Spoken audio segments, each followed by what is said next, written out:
ഇതെൻ്റെ ആങ്ങളയുടെ മോളാണ് കേട്ടോ. അപ്പോൾ അവളുടെ കയ്യിലിരിക്കുന്ന സുന്ദരിക്കുട്ടിയുണ്ടല്ലോ, അവൾ നല്ല സ്നേഹമുള്ള കുട്ടിയാണെന്നൊക്കെ പറഞ്ഞ്. അപ്പോൾ അത്യാവശ്യം എന്താ പറയുക, ഓരോ സാഹചര്യങ്ങളിലനുസരിച്ച് അവൾ മനസ്സിലാക്കി വേണം പെരുമാറാനെന്ന് അവൾക്കറിയാം. വീട്ടിൽ ഇവർക്ക് രണ്ടുപേർക്കും വയ്യാഴികയൊക്കെ വന്നപ്പോൾ പെട്ടെന്ന് ഒരു രാത്രിയൊക്കെയാണ്, മനസ്സിലായില്ല. അപ്പോൾ ഇവളാണ് എല്ലാവരെയും അറിയിച്ചതും വിളിച്ചതും ഒക്കെ. അങ്ങനെ കുറേ കഥകൾ കേട്ടപ്പോൾ എനിക്ക് അവളെ ഭയങ്കര ഇഷ്ടപ്പെട്ടു. കാരണം എനിക്ക് ഭയങ്കര അറപ്പും കാര്യങ്ങളൊക്കെയാണ്. പട്ടി എന്നൊക്കെ പറയുന്നത് വലിയ കാര്യമൊന്നും ഇല്ലാത്തതാണ്. പക്ഷെ അവളുടെ കഥകളൊക്കെ പറയും, അവളുടെ ഓരോ പ്രവൃത്തിയൊക്കെ കണ്ടപ്പോൾ വളരെ ഇഷ്ടം തോന്നി. എല്ലാവരോടും ഇണങ്ങുന്ന ഒരു നല്ലൊരു കുട്ടിയാണ് കേട്ടോ അവള്. അപ്പോൾ എൻ്റെ പേരക്കിടാങ്ങളാണ് കേട്ടോ അവർ. നേടി ഇവിടെ ഒരു നല്ല കുഞ്ഞു സുന്ദരി വന്നിട്ടുണ്ടെന്ന് പറഞ്ഞപ്പോൾ അവള് കാണാൻ വേണ്ടി വന്നതാണ്. അവൾക്ക് പേടിയൊന്നും ഉണ്ടായിരുന്നില്ല കേട്ടോ. അപ്പോൾ അവളിങ്ങനെ കയ്യിലൊക്കെ എടുത്ത് വെച്ച്, അവളുടെ അനിയത്തിക്ക് ഭയങ്കര പേടിയായിട്ട് എന്തായാലും എൻ്റെ മോളുടെ അടുത്തുനിന്ന് അവൾ മാറുന്നില്ലായിരുന്നു, പേടിയായിട്ട്. ഇവൾക്ക് അങ്ങനെ പേടിയൊന്നും ഉണ്ടായിരുന്നില്ല കേട്ടോ. ഇവളിങ്ങനെ എടുത്ത് താലോലിക്കുകയൊക്കെ ചെയ്തേ.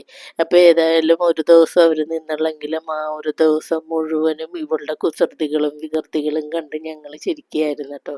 അപ്പോൾ ഇവൾ അത്യാവശ്യം എല്ലാവരുടെയും കയ്യിൽ നല്ലപോലെ ഇരുന്ന് എൻ്റെ കയ്യിലിരുന്നിട്ട് അവൾ ഉതറണേണ് കേട്ടോ. അപ്പം ഞാൻ ചോദിക്കണായിരുന്നു, നീ എന്താണ് എൻ്റെ കയ്യിൽ വരുമ്പോൾ ഇങ്ങനെ ഉതറണത്? ഞാൻ നിന്നെ ഒന്ന് എടുത്തോട്ടെടി, ഇഷ്ടം കൊണ്ട് എടുത്തില്ലേ? എന്നെ വിടും എനിക്ക് പോണം എന്നുള്ള ഒരു മൈൻഡിലായിരുന്നു. അപ്പം ഞാൻ അവളെ വിട്ടായിരുന്നേ. കുറേ നേരം കഴിഞ്ഞപ്പോൾ അവൾ പറഞ്ഞു, എന്താണ് നമ്മൾ ഇവിടെ തന്നെ കൂടാനാണോ, നമുക്ക് പോവണ്ടേ എന്നുള്ള മൈൻഡായി അവൾക്ക്. പിന്നെ അവൾ അത്യാവശ്യം ബോറടിച്ചപ്പോൾ പുറത്ത് ഇറങ്ങി ഇത്തിരി നേരം.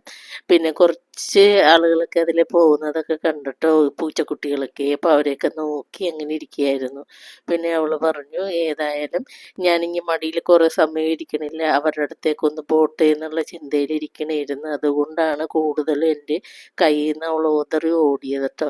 അപ്പോൾ ഞാൻ പിന്നെ കുറച്ച് സമയം കഴിഞ്ഞപ്പോൾ ഞാൻ അവൾക്ക് അന്ന് അവളുടെ ആഗ്രഹങ്ങളൊക്കെ അവൾ നിറവേറ്റട്ടെ എന്ന് വിചാരിച്ച് വിട്ടു, ഫ്രണ്ട്സായിട്ടൊക്കെ കളിക്കാനൊക്കെ. അങ്ങനെ ഞാൻ അവളെ വിട്ട് കഴിഞ്ഞപ്പോൾ അവൾ ഓടിക്കൊണ്ടുപോയി. അവൾ എന്താ ചെയ്തതെന്നറിയാമോ? അവൾ കാറിൻ്റെ അകത്ത് കയറിയിരുന്നു. എന്നിട്ട് അവരോട് കാണിക്കണമായിരുന്നു, നിങ്ങളൊക്കെ പുറത്തോടി നടക്കുകയാണെങ്കിൽ ഞാൻ കാറിൻ്റെ ഉള്ളിലിരുന്നാ കളിക്കണേന്ന്. ഇനി പത്രാസ് കാണിച്ചേണമെന്നൊന്നും അറിയില്ല കേട്ടോ. ഏതായാലും അവളുടെ കാണിക്കലും അവളുടെ പെരുമാറ്റവും അവളുടെ പോക്കും നോട്ടവും ഒക്കെ കണ്ടപ്പോൾ ഒരു പെശകായിട്ടൊക്കെ തോന്നി ഞങ്ങൾക്ക്.